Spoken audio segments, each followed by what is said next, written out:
Hi, I'm Tracie Pang and I am the director of Force Majeure. Hi, I'm Chua and I play Mary. Hi, I'm Benjamin Kheng and I play Andrew. Little spoiler here, but it's the top of the show. Patriarch has come back to his hometown to give a showing of his artwork and he has a heart attack and dies. The family then gets stuck in this hometown for the next kind of 5-6 years, sorting out the will, probate, everything, and how it changes their life, how living beyond the death of their family changes their life, changes their relationships. They constantly harp on about, something that they think is better, something where they used to live. Personally, I think that the story is about loss, it's about family, and it's about home, and how those three things intertwine. For me, the thing that jumped out was the idea of grief and mourning and how a lot of it is done in the spaces in between life, not in these big grand moments of emotional outbursts, and that's what Force Majeure feels like. I think for me in Singapore, it's very easy for us to feel like the grass is always greener on the other side.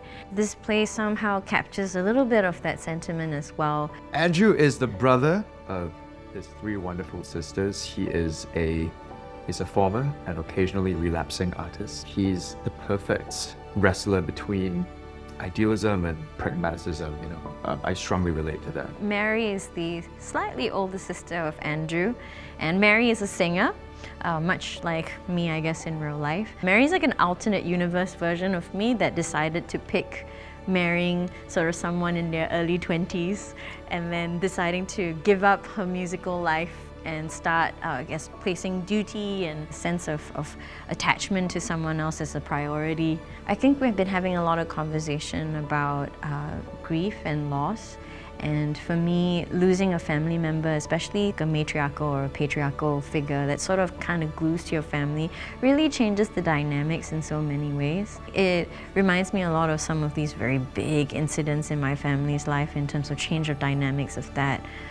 Usually certain things happen that we can't avoid, like talking about the will and inheritance and a lot of these other things that come into play. Similar to you, like a big seismic grief event that happens in your timeline makes you understand that grief is not just a one and done thing. It's a lifelong dance. It's this big moment of how do you move on from the meteor crash. This is a piece that we commissioned with Steph. It sits very close to home as well. We looked at what happens to artists when they're no longer able to do the art that drives their passion. Having kind of survived through the pandemic, that feeling that kind of took over us of, I don't know what to do now. That kind of marries itself with me with this piece. I think the opening prologue, what the patriarch kind of has to say, kind of also touches me a lot as well. He says a lot of the things that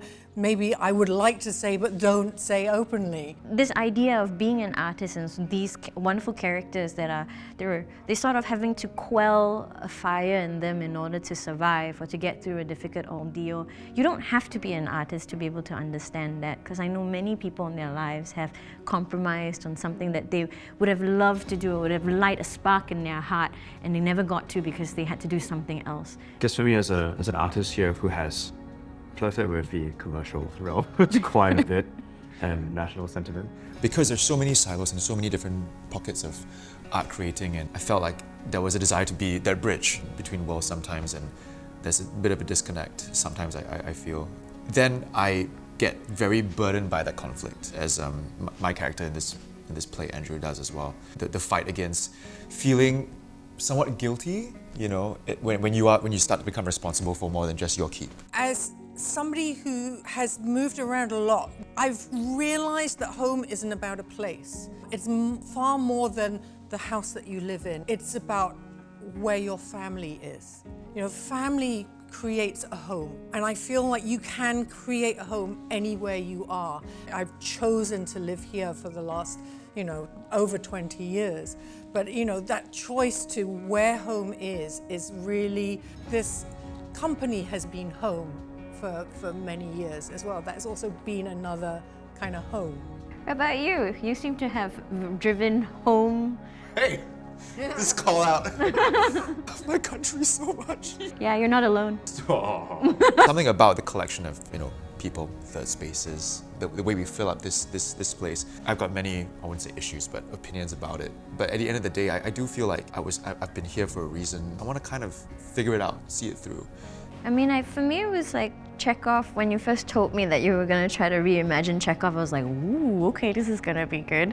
When we came to create the story and we were looking at the original Chekhov, I really looked at the idea of replacing the army with artists and this being in an environment where art was transient, and what happened when suddenly there was no finances for the art and it was removed. It has been over the last 5 years to say, yeah, it's not important. Essential. Not essential. And I guess it brought up that question of, what is our place? Not to bring it back to Singapore, but I feel like we're a society that really rewards sensationalism. When we talk about what is a life well lived, right? It's these big idealistic moments of lofty dreams. Can you be self-satisfied and have strong bonds in the little quiet moments? And every other scene in this story hits me, even when I'm just watching it, and maybe just because I'm getting on, it's been 10 years since my last Pandemonium rodeo, and at that time I felt things, so yeah, it really feels very pertinent for now.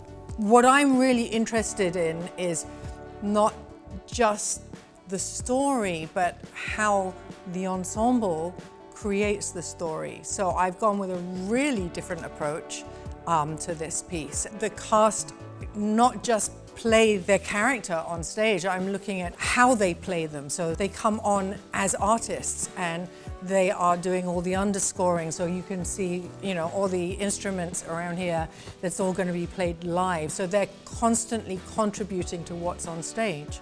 This piece this year is to really explore some new directions, new ideas. I suppose test ourselves and do new things and be excited about the work, so yeah. Force Majeure runs from the 6th to the 15th of March at Victoria Theatre. You can use your SG Culture Pass credits to watch the show. Get your tickets now.